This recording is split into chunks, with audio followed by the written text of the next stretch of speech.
SP sir आप सभी मित्रों का अपने YouTube channel Sadashiv coaching classes में हार्दिक स्वागत करता हूं।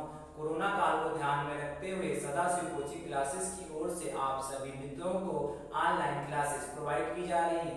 आज क्लास 12th में फिजिक्स के अंतर्गत आपको पहली यूनिट स्थिर वैद्युतिकी यानी कि इलेक्ट्रोस्टैटिक्स में आपका पहला चैप्टर जो है वैद्युत आवेश, कूलाम बल एवं वैद्युत क्षेत्र, इसको इंग्लिश में कहते हैं electric charge, coulomb force and electric field. इसके अंतर्गत आप सभी दोस्त पहले एक जानिए स्थिर वैद्युतिकी।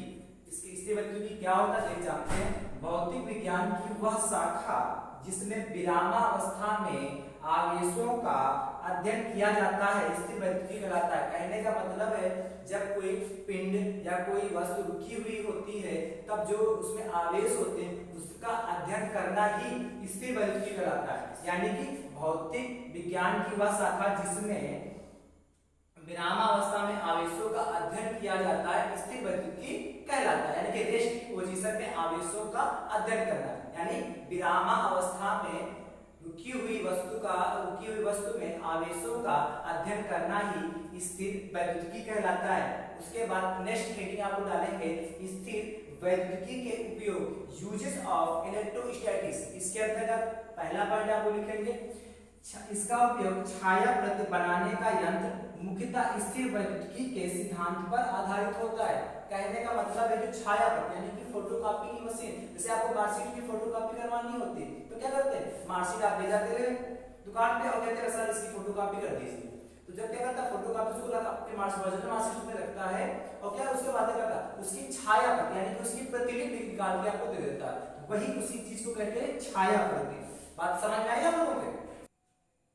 सेकंड पॉइंट, उच्च विद्युत विभव के स्रोत जैसे वान डी ग्राफ चालित स्थिर वैद्युतिकी के सिद्धांत पर कार्य करता है। यानी कि हाई इलेक्ट्रिक वोल्टेज के जितने भी स्रोत होते हैं वो स्थिर वैद्युतिकी के सिद्धांत पर कार्य करते हैं। अगला पॉइंट तीसरा जो है थर्ड पॉइंट, स्थिर वैद्युतिकी के प्रयोग के आधार पर बिजली के चमकने, बादल के गरजने जैसी प्राकृतिक घटनाओं की व्याख्या की जा सकती है।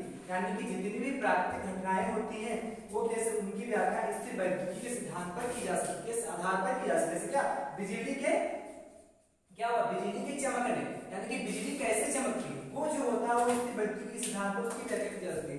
बादल क्यों गरजते हैं, कैसे गरजते हैं, उसकी जो व्याख्या करनी जब भी आवश्यकता पड़ेगी, बादल कैसे गरजते हैं, क्यों गरजते हैं, उसकी जब भी आपको आवश्यकता व्याख्या करनी होगी तो आप स्थिर वैद्युतिकी के सिद्धांत के आधार पर ही कर सकते हैं। अगला चौथा पॉइंट है स्थिर वैद्युतिकी के सिद्धांत के आधार पर परमाणु संरचना की व्याख्या की जा सकती है। कहने का मतलब है परमाणु संरचना यानी परमाणु क्या, इसमें इलेक्ट्रॉन होते हैं, प्रोटॉन होते हैं, न्यूट्रॉन होते हैं, उसकी स्थिति बताने कि कैसे इलेक्ट्रॉन, कहां पे इलेक्ट्रॉन होंगे, कहां पे प्रोटॉन होंगे, कहां पे न्यूट्रॉन होती, उसकी यदि व्याख्या करनी हो तो हम स्थिर वैद्युतिकी के सिद्धांत पर के आधार पर कर सकते हैं। अगला पॉइंट क्या है, स्थिर वैद्युतिकी के सिद्धांत की सहायता से पेंटों का स्प्रे किया जाता है और पाउडर की परत चढ़ाई जाती है। जैसे कि हम कभी ड्राइंग बनाते हैं तो उसमें क्या करते हैं, स्प्रे करते हैं। वो क्या स्थिर वैद्युतिकी सिद्धांत के आधार पर किया जाता है कि वो कैसे चिपक जाता है। उसके बाद क्या होता है, पेंटों का स्प्रे किया। दूसरी बात है पाउडर की परत चढ़ाई जाती है। पाउडर की परत चढ़ाने का मतलब क्या हो, जब किसी वस्तु पर या किसी बिल्डिंग पर पाउडर की परत चढ़ाते हैं तो कैसे चढ़ाई जाती है, यानी वो पाउडर उसमें कैसे चिपक जाता है उसी वस्तु पे, उसी का कैसे वो हो जाता है, वो पाउडर चमकने लगता है, उसकी जो हम व्याख्या कर सकते हैं इससे वैद्युतिकी के सिद्धांत के आधार पर कर सकते हैं। अगली हेडिंग है विद्युत आवेश या इसी को कहते हैं वैद्युत आवेश, इलेक्ट्रिक चार्ज। इसका पहले इसमें क्या लिखा है, जैसे कि जब कांच की छड़ को रेशम से अथवा एबोनाइट की छड़ को बिल्ली की खाल से रगड़ा जाता है। एक कांच की छड़ लेंगे उसको रेशम से रगड़ेंगे, ठीक है, कांच की छड़ को कांच से रगड़ेंगे रेशम से, तथा एबोनाइट की छड़ लेंगे उसको बिल्ली की खाल से रगड़ेंगे। कांच की छड़ को रेशम से रगड़ना है तथा एबोनाइट की छड़ को बिल्ली की खाल से रगड़ते हैं। तो जो होता है कांच की छड़ एवं एबोनाइट की छड़ छोटे छोटे टुकड़ों एवं हल्की वस्तुओं जैसे कागज, रुई, लकड़ी के छोटे छोटे टुकड़ों को अपनी ओर आकर्षित करने लगती है। तो कांच की छड़ होगी और एबोनाइट की छड़ होगी वो छोटे छोटे टुकड़ों जैसे कि क्या कागज रुई, कागज को कभी आकर्षित कर लेगी, रुई जो हल्की हो तो उसको आकर्षित कर लेती। लकड़ी के टुकड़े, लकड़ी के या तो छोटे छोटे पार्टिकल होंगे या जैसे कि लकड़ी का बुरादा, उसको क्या करने लगती है, आकर्षित करने लगती है। इस घटना को यह कहा जा सकता है कि क्षण ने आवेश ग्रहण कर लिया अथवा क्षण आवेशित हो गया। इस घटना को कह सकते हैं कि क्षण आवेशित हो गई। एक बात दोबारा इस चीज को समझेंगे, जब कांच की छड़ को रेशम से रगड़ेंगे तथा एबोनाइट की छड़ को बिल्ली की खाल से रगड़ते हैं, तब क्या होता है, जो कांच की छड़ तथा एबोनाइट की छड़ जो हो जाती है आवेशित हो जाती है, और जब आवेशित हो जाती है तो छोटे छोटे कणों को अपनी ओर आकर्षित करने लगती है।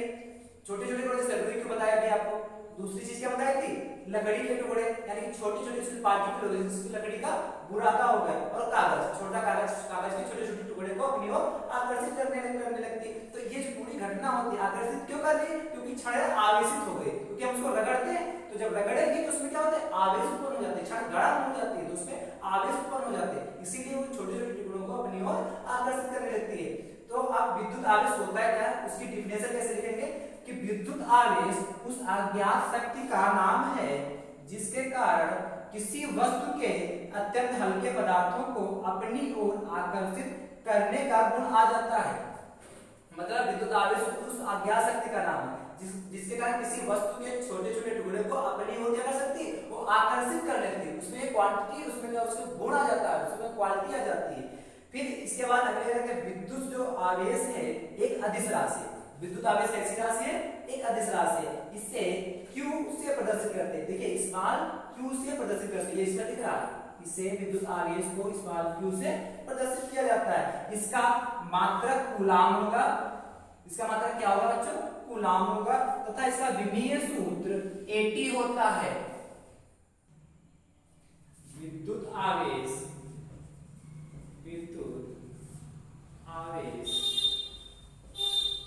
कैसी राशि बेटा है, एक अदिश राशि। कैसी राशि, अदिश राशि। अदिश राशियां वे राशियां होती हैं जिनमें क्या होती है, परिमाण की आवश्यकता होती है तथा दिशा की नहीं होती है, उन्हें अदिश राशियां कहते हैं। वे भौतिक राशियां जिन्हें व्यक्त करने के लिए परिमाण की आवश्यकता होती है, दिशा की नहीं होती है, अदिश राशियां कहलाती हैं। ठीक, तो विद्युत आवेश कैसी राशि, अदिश राशि। इस विद्युत आवेश को हम Q से प्रदर्शित करते हैं, किससे प्रदर्शित करते हैं, Q से। और इसका जो मात्रक होता है इस विद्युत का, इसका मात्रक जो होता है यूनिट इसकी वो होती है कूलाम। मात्रक क्या होगा इसका, कूलाम। तो विद्युत आवेश का जो मात्रक क्या होता है, कूलाम होता है। और इसका विमीय सूत्र, तो विमीय सूत्र आपने पढ़ा था, फॉर्मूला Q बराबर IT, फॉर्मूला Q बराबर IT। तो इसका विमीय सूत्र क्या होगा, तो लिखो Q का विमीय सूत्र या Q की विमा इसे लिख सकते हैं बराबर I की विमा या इनटू कितना आ जाएगा, T की विमा। ठीक, तो ये Q की विमा क्या हो जाएगी, Q की विमा, तो क्या हो जाएगी, Q की विमा बराबर I की विमा क्या हो जाती है, I के एम्पीयर धारा होती है, इसे A से लिखते हैं, तो A हो गए। और T की विमा क्या होती है, समय होता है, इसे कैपिटल T से लिखते हैं। तो दोनों को मिला के क्या लिख लेंगे, अतः लिखोगे, अतः Q की विमा बराबर क्या होगी बेटा, इस दोनों को एक ही ब्रैकेट में लिख लो, A T। ये लिखने का तरीका, इसी को कहते हैं अतः Q की विमा कहें या Q का विमीय सूत्र। बात देखिए, ये सारी जानकारी देखने के लिए अगला नेक्स्ट वीडियो आपको प्राप्त करने के लिए आप हमारे YouTube चैनल को सब्सक्राइब करें, शेयर करें, तथा यदि हमारा वीडियो आपको पसंद आया हो तो इसे लाइक जरूर करें। धन्यवाद।